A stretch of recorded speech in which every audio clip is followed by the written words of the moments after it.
जय हिंद बच्चों, स्वागत है आपका अपने चैनल एक्सेल ज्ञान पे। आज हम क्लास 10th के गोधली का जो है ना गद्य का संपूर्ण ऑब्जेक्टिव देखेंगे। वो हम ऐसा ऑब्जेक्टिव देखेंगे जो कि बिहार बोर्ड में पूछा गया है और बहुत ही ज़्यादा इंपॉर्टेंट है। आपका अगर एग्जाम आ रहा है, चाहे किसी भी ईयर आप एग्जाम देंगे, इतना ऑब्जेक्टिव इंपॉर्टेंट है ना कि किसी भी साल में ऑब्जेक्टिव अगर रहेगा तो यहीं और यहीं से रहेगा। इसलिए वीडियो को ध्यान से देखिए और इसी वीडियो को आप 4 से 5 बार देखिएगा ना, पूरा का पूरा ऑब्जेक्टिव क्लियर हो जाएगा। कहीं किसी भी गाइड मॉडल पेपर से ऑब्जेक्टिव देखने की जरूरत नहीं है।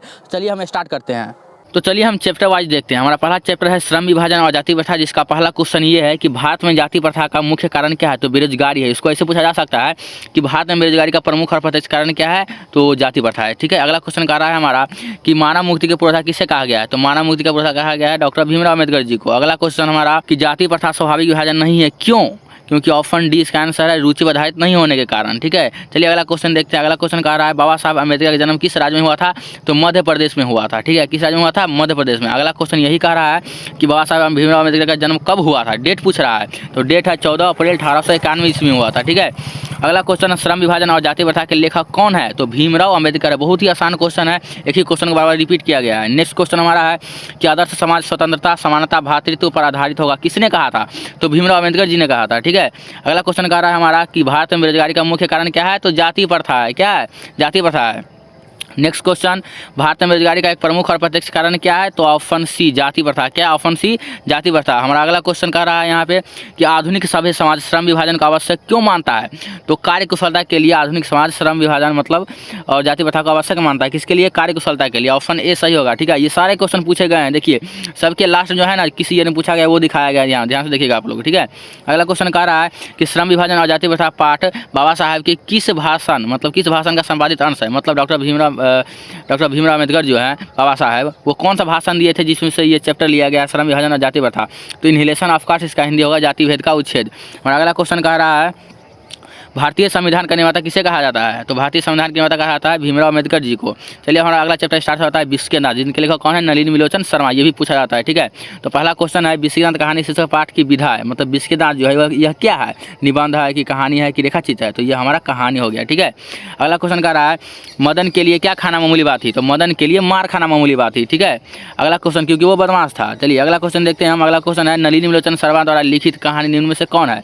तो विस्केनाथ जो अभी हम अपने लोग ऑब्जेक्टिव देख रहे हैं, इन्हीं के कौन है? नलिनी विलोचन शर्मा। अगला क्वेश्चन कह रहा है विस्केनाथ कहानी के रचयिता कौन है। तो नलिनी विलोचन शर्मा। एक ही क्वेश्चन को बार बार रिपीट करके देखिए पूछा जाता है। देखिए बार बार एक ही क्वेश्चन को रिपीट करके पूछा जाता है। ये सारा क्वेश्चन पूछा हुआ है। सीमा रजनी आलो शेफाली आरती है किसकी बहनें थी। तो खोखा की बहनें थी। खोखा मतलब कासू, यहाँ कासू भी रह सकता है। क्या रह सकता है? कासू। कासू की बहन और खोखा एक ही बात हुआ दोनों। ठीक है। अगला क्वेश्चन कह रहा है कि खोखा के दांत किसने तोड़े थे। तो खोखा दांत किसने तोड़े थे? मदन ने तोड़ा था खोखा दांत। ठीक है। किसमें? लट्टू खेलने के लिए। चलिए आगे देखिए ध्यान से। नलिनी विलोचन शर्मा का जन्म कब हुआ था। तो 1916 ईस्वी में। कब? 1916 ईस्वी में हुआ था। चलिए अगला क्वेश्चन दिख रहा है कि सेन साहब की कार की कीमत है। मतलब सेन साहब का जो कार था वो कितने रुपए का था। ठीक है। तो 7,500 रुपये का था। कितना रुपये का था? 7,500 रुपये का था। ध्यान से देखिए यहाँ पे। ठीक है। ये डिजिट में भी रह सकता है, चाहिए हिंदी में भी रह सकता है लिखा हुआ। चलिए अगला क्वेश्चन देखते हैं। अगला क्वेश्चन कह रहा है सेन साहब की आंखों का तारा कौन है। तो सेन साहब की आंखों का तारा कौन है? खोखा है। मतलब या कासू है, एक ही नाम हुआ दोनों। ठीक है। मोटर में कोई खतरा हो सकता है तो किसे? खोखा से हो सकता है। किसे खतरा हो सकता है? खोखा से। अगला क्वेश्चन कह रहा है यहाँ पे किसके अनुसार सेनों ने सिद्धांतों को भी बदल दिया। तो खोखा के अनुसार बदल दिया। अगला क्वेश्चन कह रहा है हमारा कि ऐसे ही लड़के आगे चल के चोर डाकू और क्या बनते हैं? गुंडे बनते हैं। किसने कहा था? तो सेन साहब ने कहा था। ठीक है। आगे चलिए आगे देखते हैं। अगला क्वेश्चन कह रहा है मैं तो खोखा को इंजीनियर बनाने जा रहा हूँ। यह कथन किसका है? तो सेन साहब का कथन है कि मैं खोखा को इंजीनियर बनाने जा रहा हूँ। अगला क्वेश्चन कह रहा है हमारा कि सेन साहब की 5 लड़कियाँ कैसी थी। तो एकदम सुशील थी, बहुत ही शांत थी, एक तरीके से कठपुतली बना के रखते थे। ठीक है। चलिए हमारा अगला चैप्टर स्टार्ट हो रहा है। अगला चैप्टर जो है हमारा वो है भारत से हम क्या सीखे, जिनके लेखक कौन है? मैक्स मुलर है। ठीक है। चैप्टर नंबर 3 है ये। ठीक है। जिसका क्वेश्चन कहा जा रहा है यहाँ पे पहला क्वेश्चन कि किस गवर्नर जनरल के समय 172 दारिश नामक सोने से भरा घड़ा मिला था। ठीक है। मतलब दारिश नाम के सोने के सिक्के से भरा घड़ा किसके समय में मिला था। तो हमारे वारेन हेस्टिंग्स के समय में मिला था। ठीक है। कहाँ मिला था? वाराणसी में मिला था। ठीक है। आगे देखिए आगे क्या कहा जा रहा है। हितोपदेश का जर्मन भाषा में अनुवाद किसने प्रकाशित करवाया। तो मैक्स मुलर ने। किसने करवाया? मैक्स मुलर ने। हितोपदेश का, मेघदूत का, कठोर के सबका किसने करवाया था? तो मैक्स मुलर ने करवाया था। ठीक है। अगला क्वेश्चन कहा जा रहा है निर्वंश विद्या का संबंध किससे है। तो निर्वंश विद्या का संबंध है मानव विज्ञान से। बहुत ही विविध क्वेश्चन सब है। अगला क्वेश्चन कहा जा रहा है कि मैक्स मुलर ने कालिदास की किस पुस्तक का जो है ना जर्मन भाषा में अनुवाद किया था। मतलब संस्कृत से जर्मन भाषा में किस पुस्तक का अनुवाद किया था, जो कौन लिखे थे? तो कालिदास लिखे थे। ठीक है। तो उसका नाम है मेघदूत। ठीक है। आगे कहा जा रहा है यहाँ पे कि मैक्स मुलर का जन्म कब हुआ था। तो 1823 ईस्वी में। कब हुआ था? 1823 ईस्वी में हुआ था। चलिए अगला क्वेश्चन देखिए। अगला क्वेश्चन क्या कहा जा रहा है कि सर विलियम जोन्स समुद्री यात्रा करते हुए भारत कब पहुँचे, है ना। तो भारत को कब पहुँचे, 1783 ईस्वी में। कब, 1783 ईस्वी में। कौन, सर विलियम जोन्स। चलिए अगला क्वेश्चन कहा जा रहा है कि मैक्स वेबर के अनुसार स्वच्छ भारत दर्शन कहाँ हो सकते हैं, तो स्वच्छ भारत दर्शन हो सकते हैं हमारे ग्रामीण भारत में, ठीक है, या गाँव में हो सकता है, ठीक है। अगला क्वेश्चन कहा जा रहा है कि मेघदूत का जन्म भाषा अनुवाद किसने किया था, तो मैक्स वेबर ने किया था। देखिए एक ही क्वेश्चन, ये क्वेश्चन कितना इंपॉर्टेंट है कि मेघदूत का जन्म भाषा अनुवाद किसने किया था, मैक्स वेबर ने किया था, बहुत ज़्यादा इंपॉर्टेंट है। अगला क्वेश्चन है भारत से हम क्या सीखे, क्या है ना। तो यह एक भाषण है जो कौन दिए थे, मैक्स वेबर ने दिए थे। कौन दिए थे, मैक्स वेबर दिए थे, ठीक है। अगला क्वेश्चन कहा जा रहा है कि मैक्स वेबर को वेदांति कवि वेदांति किसने कहा था, तो स्वामी विवेकानंद। कौन, स्वामी विवेकानंद ने मैक्स वेबर को वेदांति कवि वेदांति कहा था, ठीक है। अगला क्वेश्चन कहा जा रहा है प्लेटो और कांट कौन थे, है ना। प्लेटो और कांट कौन थे, तो महान दार्शनिक थे। क्या थे, दार्शनिक थे, ठीक है। ऑप्शन बी सही होगा, ठीक है। ये सारा क्वेश्चन पूछा हुआ है, अब बहुत ही भी आपके एग्जाम के लिए जो आ रहा है एग्जाम, ठीक है। मैक्स वेबर ने कितने वर्ष की अवस्था में, मतलब मैक्स वेबर ने 10 वर्ष की अवस्था में लिपजिंग विश्वविद्यालय में संस्कृत का अध्ययन किया। तो 18 वर्ष की उम्र में, कितने वर्ष की उम्र में, 18 वर्ष की उम्र में अध्ययन किया। स्वामी विवेकानंद ने वेदांति कवि वेदांति किसे कहा है, तो अभी बताएं आपको कि मैक्स वेबर को कहा है, ठीक है। अगला क्वेश्चन देखिए क्या कहा जा रहा है कि दारिस नामक सोने के सिक्के से भरा घड़ा किसे मिला था, तो वारेन हेस्टिंग्स को मिला था। किसे मिला था, वारेन हेस्टिंग्स को, ठीक है। अगला क्वेश्चन कहा जा रहा है यहाँ पे कि किसके अध्ययन क्षेत्र में भारत के कारण नवजीवन का संचार हो चुका है, ठीक है। तो नीति कथा, क्या होगा इसका आंसर, नीति कथा हो जाएगा। ध्यान दीजिए, यूनान व रोम के संपूर्ण साहित्य से कहीं अधिक विशाल क्या है, तो संस्कृत भाषा और साहित्य है, ठीक है। अगला क्वेश्चन कहा जा रहा है हकर्स कौन थे, तो हकर्स है ना वो वनस्पति वैज्ञानिक थे। क्या थे, वनस्पति वैज्ञानिक थे, ठीक है। और हेकल कौन है, तो जैव वैज्ञानिक है ना, जीव विज्ञान है, ठीक है। आगे देखिए क्या कहा जा रहा है, कहा जा रहा है पुराने का मोह सब वांछनीय ही नहीं होता। यह पंक्ति किस शीर्षक से लिया गया है, तो यह है नाखून क्यों बढ़ते हैं। हमारा अगला चैप्टर स्टार्ट हो चुका है जिसका नाम है नाखून क्यों बढ़ते हैं, ठीक है। चलिए आगे बढ़ते हैं। आगे क्या कहा जा रहा है, किस देश के लोग बड़े बड़े नाखून पसंद करते हैं, तो गौर देश के लोग। कहाँ के लोग, गौर देश के लोग बड़े बड़े नाखून रखना पसंद करते हैं। आनंददास का पोथा उपन्यास किस लेखक की कृति है, तो हजारी प्रसाद द्विवेदी जी। क्या लिखा था, आनंददास का पोथा, किसका की रचयिता कौन है, तो हजारी प्रसाद द्विवेदी जी हैं। अगला क्वेश्चन है हजारी प्रसाद द्विवेदी ने निर्लज अपराधी किसे कहा है, तो नाखून को निर्लज अपराधी कहा है क्योंकि ये बार बार बढ़ जाता है काटने पर भी, ठीक है। आगे किसने कहा था कि सब पुराने अच्छे नहीं होते, सब नए खराब नहीं होते, तो कालिदास ने। किसने कहा था, कालिदास जी ने कहा था कि सब नए खराब नहीं होते, सब पुराने अच्छे नहीं होते। चलिए आगे देखते हैं। आगे कहा जा रहा है दधीची की हड्डी से क्या बना था, तो दधीची की हड्डी से इंद्र का वज्र बना था, ठीक है। आगे कहा जा रहा है द्विवेदी जी ने द्विवेदी जी से किसने पूछा था कि नाखून क्यों बढ़ते हैं, तो द्विवेदी जी की छोटी लड़की है ना, उसकी छोटी जो बेटी थी वो पूछी थी कि पापा नाखून क्यों बढ़ते हैं। ललित निबंध है, मतलब नाखून क्यों बढ़ते हैं, ये क्या है, ललित निबंध है, ठीक है। आगे कहा जा रहा है यहाँ पे हजारी प्रसाद द्विवेदी द्वारा रचित पाठ क्या है, तो हजारी प्रसाद द्विवेदी द्वारा रचित पाठ है नाखून क्यों बढ़ते हैं। अभी आप जो ऑब्जेक्टिव देख रहे हैं जिस पाठ का, ठीक है। नाखून प्रतीक है, तो नाखून किसका प्रतीक है, पार्श्विक वृत्ति का, ठीक है, पार्श्विक वृत्ति का प्रतीक है, ठीक है। आगे कहा जा रहा है लेखक के अनुसार मनुष्य के नाखून किसके जीवंत प्रतीक है, तो वही बात है, पार्श्विक वृत्ति के जीवंत प्रतीक है मनुष्य के नाखून, ठीक है। आगे कहा जा रहा है हजारी प्रसाद का जन्म कब हुआ था, तो 1907 ईस्वी में हुआ था। कब हुआ था, 1907 ईस्वी में हुआ था, ठीक है। आगे देखिए सहजात वृत्ति किसे कहते हैं, तो अनजान स्मृतियों को क्या कहते हैं, सहजात वृत्ति कहते हैं। क्या कहते हैं, सहजात वृत्ति। अनजान स्मृतियों को क्या कहते हैं, सहजात वृत्ति कहते हैं। चलिए अगला क्वेश्चन देखिए। अगला क्वेश्चन कह रहा है नाखूनों का बढ़ना किसका परिणाम है, तो नाखूनों का बढ़ना जो है ना वह मनुष्य की अंध सहजात वृत्तियों का उदाहरण है, ठीक है, या परिणाम है। आगे देखिए आलोक पर्व पर शीर्षक निबंध संग्रह किसकी रचना है, आलोक पर्व शीर्षक निबंध संग्रह किसकी रचना है, तो हजारी प्रसाद द्विवेदी की रचना है। क्या, आलोक पर्व। क्या, आलोक पर्व। चलिए अगला क्वेश्चन क्या कहा जा रहा है कि आदमी के नाखून क्यों बढ़ते हैं, यह प्रश्न लेखक किसने पूछा, बार बार वही क्वेश्चन पूछा जा रहा है, तो छोटी लड़की ने, लेखक की छोटी लड़की ने पूछा था। अगला क्वेश्चन सूर्य नामक पुस्तक किसकी रचना है, तो सूर्य नामक पुस्तक गुणाकर मूल्य जी की रचना। चलिए अब हमारा अगला चैप्टर स्टार्ट हो गया है, इसका नाम क्या है, नागरी लिपि। क्या है, नागरी लिपि। चलिए आगे देखते हैं। आगे कहा जा रहा है यहाँ पे अगला क्वेश्चन कहा जा रहा है कि नेवारी किस लिपि में लिखी जाती है। क्या है, नेवारी किस लिपि में लिखी जाती है, तो नेवारी देवनागरी लिपि में लिखी जाती है नेवारी, ठीक है। अगला क्वेश्चन कहा जा रहा है कि भारतीय लिपियों की कहानी पुस्तक के रचयिता कौन है, तो गुणाकर मूल्य है। किसके रचयिता है, तो भारतीय लिपियों की कहानी। और यह नागरी लिपि जो है वह पाठ कहाँ से लिया गया है, तो भारतीय लिपियों की कहानी से ही लिया गया है। चलिए अगला क्वेश्चन देखते हैं। हिंदी भाषा की लिपि क्या है, तो कौन नहीं जानता ये क्वेश्चन की हिंदी भाषा की लिपि क्या है, तो देवनागरी है, ठीक है।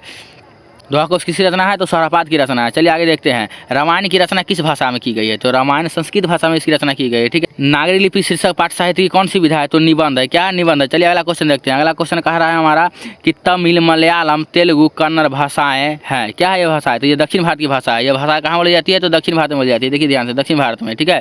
निबंध के लेखक कौन है, मतलब ये हमारा जो परंपरा का मूल्यांकन जो निबंध है, इस निबंध के लेखक कौन है, तो गुणाकर मूल्य जी हैं, ठीक है। चलिए अगला क्वेश्चन देखते हैं। अगला क्वेश्चन कहा जा रहा है कि सौरापाद की कृति है, मतलब सौरापाद इसमें किस चीज़ की रचना किए हैं, तो दोहा कोश की रचना किए हैं। चाहे ऐसे पूछा जा सकता है कि दोहा कव्य की रचना किसने की थी? तो सरपा जी ने किया था। ठीक है, अगला क्वेश्चन कहा जा रहा है कि हिंदी के आदि कवि कौन है? तो हिंदी की जो आदि कवि है मतलब पुराने कवि है वो है सरहपाद। हिंदी के आदि कवि कौन है? सरहपाद है। यह किसने की रचना की थी?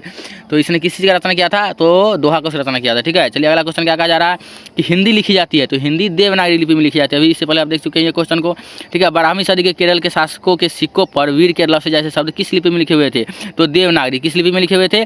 तो देवनागरी लिपि में लिखे हुए थे। ठीक है, चलिए अगला क्वेश्चन देखिए क्या कहा जा रहा है कि ईसा की 14वीं 15वीं सदी के विजयनगर के शासकों ने अपने लेखों की लिपि को क्या कहा? तो नंदी नागरी कहा। विजयनगर के शासकों ने अपनी लिपि को क्या कहा? नंदी नागरी कहा। ठीक है, आगे कहा जा रहा है यहाँ पे कि उत्तर भारत से नागरी लिपि के लिए कब मिलने लगे? तो 8वीं सदी में। उत्तर भारत से नागरी लिपि के लिए 8वीं सदी में मिलने लगे। ठीक है, अगला क्वेश्चन कहा जा रहा है कि नागरी लिपि के प्रारंभिक लेख हमें कहाँ से मिले हैं? तो दक्षिण भारत से मिले हैं नागरी लिपि के प्रारंभिक लेख। ठीक है, अगला क्वेश्चन कहा जा रहा है यहाँ पे कि बेतवा दानपत्र किस समय का है? बेतवा दानपत्र जो है वह 1020 ईस्वी का है। ठीक है, अगला क्वेश्चन कहा जा रहा है हिंदी तथा इसकी विविध बोलियाँ किस लिपि में लिखी जाती है?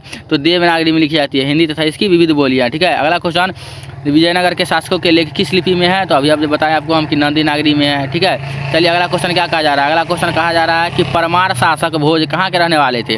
तो मेवाड़ के रहने वाले थे। कहाँ के रहने वाले थे? मेवाड़ के रहने वाले थे। कौन? तो परमार शासक भोज। ठीक है, लेखक रामविलास शर्मा के गांव का नाम क्या है? लेखक रामविलास शर्मा के गांव का नाम क्या है? तो ऊंच गांव सानी है। ठीक है, अगला क्वेश्चन कहा जा रहा है हमारा कि भौतिकवाद का अर्थ भाग्यवाद नहीं है, किस निबंध का पंक्ति है? ठीक है, तो यह हमारा है परंपरा का मूल्यांकन। ठीक है, हमारा नेक्स्ट चैप्टर स्टार्ट हो चुका है जिसका नाम है परंपरा का मूल्यांकन। ठीक है, रामविलास शर्मा का जन्म कब हुआ था? तो रामविलास शर्मा का जन्म हुआ था 1912 ईस्वी में। कब हुआ था? 1912 ईस्वी में। अगला क्वेश्चन कहा जा रहा है हमारा कि परंपरा का मूल्यांकन क्या है? तो परंपरा का मूल्यांकन है जो हमारा निबंध है। नेक्स्ट क्वेश्चन कह रहा है कि परंपरा का मूल्यांकन शीर्षक पाठ साहित्य की कौन सी विधा है? तो ये भी हमारा क्या है? निबंध ही है। क्या है? निबंध है। अगला क्वेश्चन है परंपरा का ज्ञान किसके लिए आवश्यक है? तो जो लकीर के फकीर न होकर क्रांतिकारी साहित्य की रचना करे वो क्या है? लकीर के फकीर नहीं है। ठीक है, अगला क्वेश्चन कहा जा रहा है जारशाही कहाँ थी? तो जारशाही जो थी वो रूस में थी। कहाँ थी? रूस में थी। नेक्स्ट क्वेश्चन कहा जा रहा है आपका निराला की साहित्य साधना के रचनाकार कौन है? तो रामविलास शर्मा है। कौन है? रामविलास शर्मा। चलिए बच्चों आगे देखते हैं। अगला क्वेश्चन कहा जा रहा है हमारा कि साहित्य के निर्माण में प्रतिभाशाली मनुष्य की डैश भूमिका है? तो निर्णायक भूमिका है। क्या है? निर्णायक भूमिका है। नेक्स्ट क्वेश्चन कहा जा रहा है हमारा कि जातीय अस्मिता की दृष्टि से इतिहास का प्रवाह कैसा है? तो विच्छिन्न और अविच्छिन्न है। क्या है? विच्छिन्न और अविच्छिन्न है। अगला क्वेश्चन कहा जा रहा है कि साहित्य की परंपरा का पूर्ण ज्ञान किस अवस्था में संभव है ना? किस व्यवस्था में संभव है? तो इसका आंसर हो जाएगा समाजवादी व्यवस्था में। किसमें? समाजवादी व्यवस्था में। नेक्स्ट क्वेश्चन कहा जा रहा है हमारा कि लेखक रामविलास शर्मा कब से कब तक भारतीय प्रगतिशील लेखक संघ के महामंत्री रहे? तो 1949 से 1953 तक। ठीक है, अगला क्वेश्चन कहा जा रहा है हमारा कि द्वंद्वात्मक भौतिकतावाद मनुष्य की चेतना को आर्थिक संबंधों से प्रभावित मानते हुए उसकी सापेक्ष स्वाधीनता स्वीकार करता है। यह पंक्ति किस शीर्षक पाठ की है? तो परंपरा का मूल्यांकन का है। ठीक है, चलिए अगला क्वेश्चन देखते हैं। अगला क्वेश्चन कहा जा रहा है कि सामाजिक विकास क्रम में समांती सभ्यता की अपेक्षा किस सभ्यता को अधिक प्रगतिशील कहा जा सकता है? तो पूंजीवादी सभ्यता को। किसको? पूंजीवादी सभ्यता को। अगला क्वेश्चन कहा जा रहा है कि मनुष्य और परिस्थिति का संबंध है तो द्वंद्वात्मक से। किससे? द्वंद्वात्मक से। ठीक है, मनुष्य और परिस्थिति का संबंध है। ठीक है, अगला क्वेश्चन जारशाही रूस के सोवियत समाज में पढ़े जाने वाले लोकप्रिय साहित्यकार कौन है? टॉलस्टॉय है। कौन है? टॉलस्टॉय है। ठीक है, ये बहुत फेमस थे उस टाइम के, है ना? कहाँ के? तो जारशाही रूस के। ठीक है, अगला क्वेश्चन कहा जा रहा है अगला क्वेश्चन जो है जीत जीत में निरखत हूँ, है ना? हमारा अगला चैप्टर स्टार्ट हो गया जिसका नाम क्या है? जीत जीत में निरखत हूँ, जिसमें किसका चर्चा है? पंडित बिरजू महाराज का। किसका? पंडित बिरजू महाराज जी का चर्चा है। ठीक है, चलिए अगला क्वेश्चन देखते हैं। अगला क्वेश्चन कहा जा रहा है हमारा कि पंडित बिरजू महाराज किस घराने के वंशज है? तो लखनऊ घराने के वंशज है। कौन? पंडित बिरजू महाराज। चलिए अगला क्वेश्चन देखते हैं। अगला क्वेश्चन कहा जा रहा है कि बिरजू महाराज का संबंध है तो इनमें से किसी से नहीं है संबंध। ठीक है, इसमें से किसी से नहीं, क्योंकि बिरजू महाराज का संबंध किससे है? तो कथक डांस से, कथक नृत्य से। अगर यहाँ पर कथक रहता तो ऑप्शन सही रहता। ठीक है, आगे जीत जीत में निरखत हूँ पाठ के लेखक कौन है? तो जीत जीत में निरखत हूँ पाठ के लेखक कौन है? हमारे पंडित बिरजू महाराज। कौन है? पंडित बिरजू महाराज। ठीक है, अगला क्वेश्चन पंडित बिरजू महाराज को संगीत नाटक अकादमी अवार्ड कब प्राप्त हुआ था? जब वे 27 साल की उम्र में थे ना तब उनको संगीत नाटक अकादमी अवार्ड मिला था। ठीक है, चलिए अगला क्वेश्चन देखते हैं। अगला क्वेश्चन कह रहा है बिरजू महाराज को तालीम किससे मिली? मतलब बिरजू महाराज किससे सीखे कथक नृत्य? तो बाबूजी से सीखे। किससे सीखे? बाबूजी से सीखे। ठीक है, बिरजू महाराज किस शैली के नर्तक है? तो बिरजू महाराज जो है ना वो कथक शैली के नर्तक है ना, वो कथक नृत्य करते हैं। ठीक है, चलिए अगला क्वेश्चन क्या कहा जा रहा है कि बिरजू महाराज के चाचा का नाम क्या था? तो शंभू महाराज। क्या था? शंभू महाराज था। या पूछेंगे कि शंभू महाराज कौन थे? बिरजू महाराज के तो चाचा थे। ठीक है, अगला क्वेश्चन कहा जा रहा है बिरजू बिरजू महाराज की ख्याति किस रूप में हुई थी? नर्तक के रूप में। वो नर्तक थे, डांसर थे, और किस चीज़ का डांस करते थे? तो कथक में डांस करते थे। ठीक है, जीतू जीत में निरखत हूँ पाठ साहित्य की विधा, यह क्या है? तो यह साक्षात्कार है। ठीक है, यह क्या है? साक्षात्कार है। जीत में निरखत हूँ क्या है? साक्षात्कार है। अगला क्वेश्चन कहा जा रहा है कि शंभू महाराज बिरजू महाराज के कौन थे? अभी बताएं आपको कि चाचा थे। कौन थे? चाचा थे। ठीक है, चाचा विधायक हैं। आगे देखिए ध्यान से। हलकारे का अर्थ क्या होता है? हलकारे का अर्थ होता है संदेहवाहक। क्या होता है? संदेहवाहक होता है। चलिए अगला क्वेश्चन देखिए। पंडित बिरजू महाराज का नाम पंडित बिरजू महाराज का जन्म कितने ईस्वी में हुआ था? तो 1938 ईस्वी में। किस ईस्वी में हुआ था? 1938 ईस्वी में हुआ था। चलिए ध्यान से आगे देखिए। आगे कहा जा रहा है कि पंडित बिरजू महाराज कितने साल के थे तभी उनके पिता का देहवासन हो गया? मतलब पंडित बिरजू महाराज कितने वर्ष के थे जब उनके पिता की मृत्यु हो गई थी? तो 9.5 वर्ष के थे पंडित बिरजू महाराज जब उनके पिता की मृत्यु हो गई थी। ठीक है, बिरजू महाराज खुद को किसका शागिर्द मानते थे? तो अपने पिता का मानते थे शागिर्द। ठीक है, अगला क्वेश्चन कहा जा रहा है यहाँ पे कि बिरजू महाराज का संबंध किससे है? तो कथक नृत्य से। कितना बार पूछेगा ये? कितना बार पूछेगा? इसका मन नहीं भरता है? बताइए तो। अगला क्वेश्चन कहा जा रहा है कि पंडित बिरजू महाराज को संगीत नाटक अकादमी अवार्ड मिला तो उनकी उम्र क्या थी? तो उनकी उम्र थी 27 साल। अभी ऊपर बताएं आपको हम। ठीक है, अगला क्वेश्चन कहा जा रहा है पंडित बिरजू महाराज लखनऊ घराने के किस पीढ़ी के कलाकार है? तो लखनऊ घराने की आखिरी पीढ़ी, मतलब 7वीं पीढ़ी के, है ना, 7वीं में भी आखिरी पीढ़ी के क्या है? कलाकार हैं। ठीक है, जो कथक नृत्य करते हैं। नेपाल में बिरजू महाराज के एक रिश्तेदार थे जिनका नाम क्या था? तो जिनका नाम था झुमक लाल। क्या था? झुमक लाल। ठीक है, ध्यान से देखिए आप लोग। क्या था उनका नाम? झुमक लाल था उनके रिश्तेदार का नाम। ठीक है, अगला क्वेश्चन है पंडित बिरजू महाराज का संबंध नृत्य की किस शैली से है? तो कथक से। कितना बार बताया भाई आपको? अगला देखिए। जब दिल्ली में हिंदू मुस्लिम दंगे होने लगे तो डर के मारे बिरजू महाराज और उसकी अम्मा कहाँ चले गए? तो लखनऊ चले गए। कहाँ चले गए? लखनऊ चले गए। ठीक है, लेखक आविन्यो क्या साथ लेकर आए थे? देखिए हमारा अगला चैप्टर स्टार्ट होता है जिसका नाम क्या है? आविन्यो। क्या है? आविन्यो है, जिसका लेखक कौन है? अशोक वाजपेयी। कौन है? अशोक वाजपेयी। लेखक आविन्यो क्या साथ लेकर गए थे? तो लेखक आविन्यो जो है ना, वह पुस्तक, टाइपराइटर और रेप्स लेकर गए थे। ठीक है, आगे देखिए क्या कहा जा रहा है। ला शत्रुज क्या था? तो ला शत्रुज जो हमारा है वह ईसाई मठ है। क्या है हमारा? ईसाई मठ है। ठीक है, आगे देखिए पिकासो की विख्यात कृति का नाम क्या है? तो पिकासो की विख्यात कृति का नाम है मादामोजेल द आविन्यो। ठीक है, आगे देखिए आगे क्या कहा जा रहा है। अशोक वाजपेयी का जन्म कब हुआ था? तो अशोक वाजपेयी का जन्म हुआ था 16 जनवरी 1941 ईस्वी में। अगला क्वेश्चन कहा जा रहा है कि विलरनव क्या है? तो विलरनव एक छोटा सा गांव है। विलरनव क्या है? एक छोटा सा गांव है। चलिए अगला क्वेश्चन देखते हैं। अगला क्वेश्चन कहा जा रहा है कि आविन्यो किस नदी पर स्थित है? तो आविन्यो जो है ना वो रोन नदी पर स्थित है। कहाँ स्थित है? रोन नदी पर स्थित है। कहाँ है? रोन नदी पर स्थित है। चलिए अगला क्वेश्चन देखते हैं। अगला क्वेश्चन कहा जा रहा है यहाँ पे कि रोन नदी के किनारे बसे शहर का नाम क्या है? तो रोन नदी के किनारे जो शहर बसा हुआ है उसका नाम है आविन्यो। क्या है? आविन्यो है। ठीक है, आगे देखिए प्रत्येक वर्ष आविन्यो में कैसा समारोह आयोजित होता है? तो रंग समारोह। क्या होता है? रंग समारोह आयोजित होता है आविन्यो में प्रत्येक वर्ष। फ्रांस का प्रमुख कला केंद्र क्या है? तो फ्रांस का प्रमुख कला केंद्र क्या है? आविन्यो है। अगला क्वेश्चन कहा जा रहा है हमारा कि आविन्यो किस देश में है? तो आविन्यो हमारा फ्रांस देश में है। क्या है? फ्रांस देश में है। अगला क्वेश्चन देखिए कविता नहीं है, तो इसमें से कविता क्या नहीं है? तो देखिए ये तीनों क्या है? कविता है। ठीक है, ये हमारा कविता नहीं है। ठीक है, आविन्यो। अगला क्वेश्चन, आविन्यो में 19 दिनों के प्रवास के दौरान लेखक ने कितने गद्य की रचना की? मतलब कितने कहानियों को लिखे? ठीक है, तो 27 कहानियों को लिख दिए। ठीक है, अगला क्वेश्चन देखिए क्या कहा जा रहा है। ल मादामोजेल द आविन्यो किसकी रचना है? तो यह है पिकासो की रचना है ना, पिकासो की कृति है। आगे देखिए क्या कहा जा रहा है। कहा जा रहा है ला शत्रुज का धार्मिक उपयोग कब से कब तक होता रहा? तो 14वीं सदी के फ्रेंच। क्या कहा जा रहा है? 14वीं सदी से फ्रेंच क्रांति तक। ठीक है, अगला क्वेश्चन क्या कहा जा रहा है? अगला क्वेश्चन कहा जा रहा है विलरनव और आविन्यो के बीच कौन सी नदी है? तो विलरनव और आविन्यो के बीच हमारा रोन नदी है ना, जो कि फ्रांस में है। अगला क्वेश्चन आविन्यो क्या है? तो आविन्यो हमारा ईसाई मठ है। ठीक है, यह पूछेगा ईसाई मठ कौन है? तो आविन्यो है ना, या ला शत्रुज। ठीक है, अगला चैप्टर स्टार्ट हो रहा है हमारा। अगला चैप्टर का नाम है मछली। क्या है? मछली, जिनके लेखक कौन है? विनोद कुमार शुक्ल। ठीक है, चलिए देखते हैं मछली किस प्रकार की कहानी है। तो मछली जो है ना वह मनोवैज्ञानिक कहानी है। ठीक है, अगला क्वेश्चन कहा जा रहा है संतु मछली लेकर क्यों भागा था? तो कुएं में डालने के लिए। कहाँ? कुएं में डालने के लिए मछली लेकर संतु भागा था। उसके पीछे से कौन भागा था? तो भग्गू भागा था। ठीक है, संतु को पकड़ने के लिए भग्गू भागा था। ठीक है, मछली शीर्षक पाठ में खरीदी गई मछली में कितनी मछली जिंदा थी? तो 2 मछली जिंदा थी और 1 मछली मर गई थी। ठीक है, अगला क्वेश्चन मछली शीर्षक कहानी के रचयिता कौन है? तो अभी बताया आपको हम विनोद कुमार शुक्ल है। कौन है? विनोद कुमार शुक्ल है। हमारा नेक्स्ट क्वेश्चन है मछली लेकर कौन भागा था? तो संतु भागा था। कहाँ भागा था? तो कुएं में डालने के लिए। तो संतु इसका आंसर हो जाएगा। चलिए हमारा नेक्स्ट क्वेश्चन कह रहा है कि मछली कहानी में किस वर्ग का जीवन वर्णित है? तो मछली कहानी में जो है ना वह मध्यम वर्ग का वर्णित है। ठीक है, अगला क्वेश्चन कहा जा रहा है कि मछली शीर्षक कहानी में दीदी के प्रेमी का नाम क्या था? तो नरेन था। नरेन ही था दीदी का लवर, मतलब प्रेमी। चलिए अगला अगला क्वेश्चन कहा जा रहा है कि मछली के लिए मसाला कौन पीस रही थी। तो जानते हैं कि मसाला कौन पीसती है, तो मसाला माँ पीसती है, ठीक है, माँ पीस रही थी। अगला क्वेश्चन, विनोद कुमार शुक्ल किस कृषि विश्वविद्यालय में एसोसिएट प्रोफेसर थे, ठीक है। तो इंदिरा गांधी, कहाँ, इंदिरा गांधी विश्वविद्यालय में एसोसिएट प्रोफेसर थे, कौन, विनोद कुमार शुक्ल। अगला क्वेश्चन कह रहा है कि लेखक को मछली खाने से किसने मना किया था। तो लेखक को मछली खाने से माँ ने मना किया था, ठीक है भाई। अगला क्वेश्चन, लेखक के घर में मछली कौन खाता था। लेखक के घर में लेखक के पिता मछली को खाते थे, ठीक है। अगला क्वेश्चन कहा जा रहा है यहाँ पे कि लेखक अपने पिता से क्या मांगा, लेखक ने अपने पिता से क्या मांगना चाहता था, ठीक है। तो लेखक अपने पिता से क्या मांगना चाहता था, तो मछली मांगना चाहता था। चलिए अगला क्वेश्चन देखिए। अगला क्वेश्चन कहा जा रहा है कि लेखक के पिता ने कितनी मछलियाँ खरीदी। तो लेखक के पिता ने 3 मछलियाँ खरीदी, जिसमें 2 जिंदा थी और 1 मर गई थी। अगला क्वेश्चन कहा जा रहा है पेड़ पर कमरा किसकी रचना है। तो पेड़ पर कमरा विनोद कुमार शुक्ल की रचना है। चलिए अगला क्वेश्चन देखते हैं। अगला क्वेश्चन कह रहा है हमारा कि मछली कहानी में किस वर्ग का चित्रण किया गया था। मध्यम वर्गीय क्लास की रचना है, ठीक है, या मध्यम वर्ग की रचना चर्चा है, ठीक है। अगला क्वेश्चन, विनोद कुमार शुक्ल का जन्म कब हुआ था। तो विनोद कुमार शुक्ल का जन्म हुआ था 1 जनवरी 1937 ईस्वी को हुआ था, ठीक है। अगला क्वेश्चन कह रहा है कि मछली छीनने की कोशिश कौन कर रहा था। तो मछली छीनने की कोशिश कर रहा था भग्गू, क्योंकि संतू मछली लेकर भाग रहा था, ठीक है। अगला क्वेश्चन, मछली शीर्षक कहानी में मछली और गोश्त कौन खाता था। तो मछली और गोश्त खाता था पिताजी। कौन खाते थे, पिताजी खाते थे सिर्फ।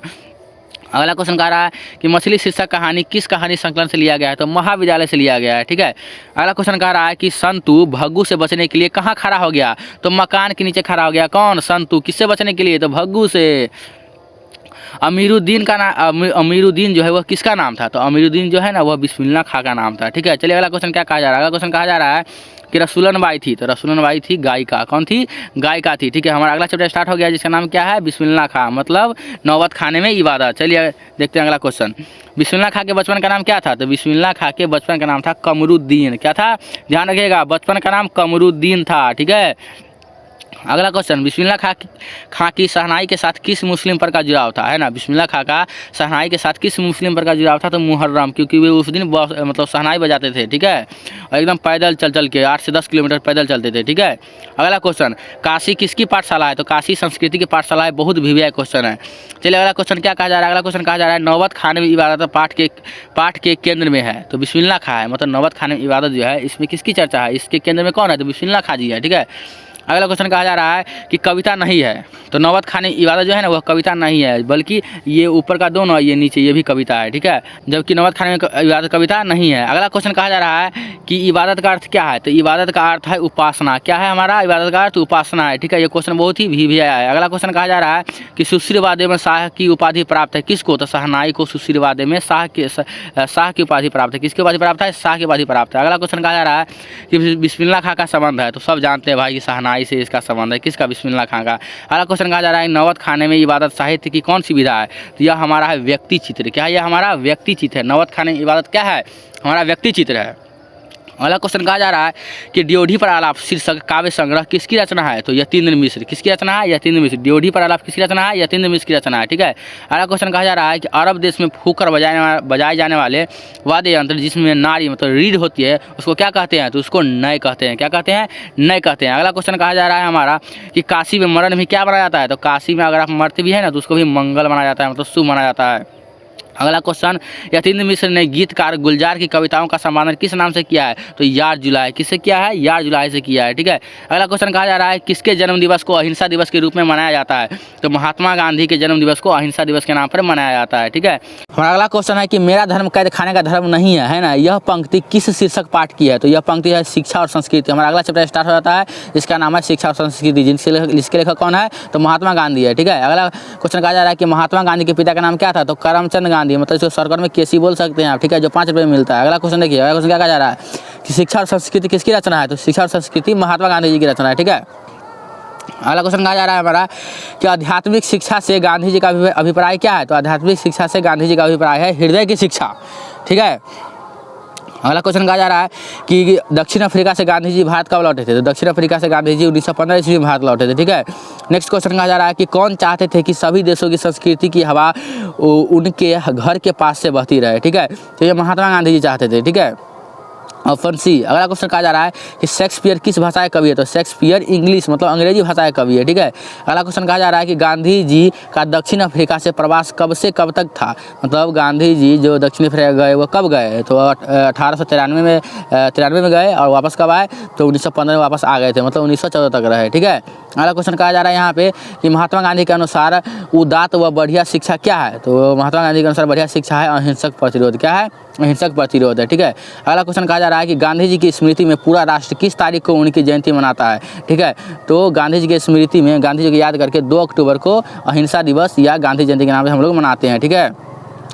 मेरा ख्याल है, अगला क्वेश्चन है कि मेरा ख्याल है कि अगर व्यक्ति का चरित्र निर्माण करने में हम सफल हो जाएंगे तो समाज अपना काम अपने आप संभाल लेगा। यह किसका विचार है, तो यह हमारा महात्मा गांधी जी के विचार है, ठीक है।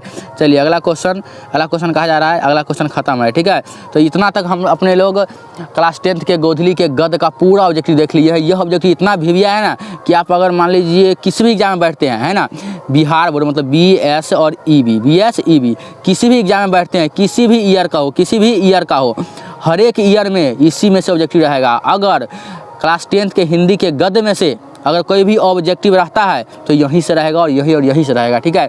आपके डिस्क्रिप्शन में इस वीडियो का PDF डाल दिया गया है, आप जाकर के वहाँ से PDF देख लीजिए और कॉपी में नोट भी कर सकते हैं और रिवाइज भी कर सकते हैं। इस वीडियो को लगातार 4 से 5 बार देखिए और रिवाइज कीजिए, बहुत ही इंपॉर्टेंट है। ऑब्जेक्टिव यहीं से आएगा और कहीं से भी नहीं आएगा, ठीक है। और ऐसे ही बने रहने के लिए, ऐसे ही अच्छा कंटेंट पढ़ने के लिए आप चैनल को सब्सक्राइब कर सकते हैं, लाइक कर सकते हैं और जुड़ सकते हैं चैनल से हमारे, ठीक है। चलिए तब तक के लिए धन्यवाद।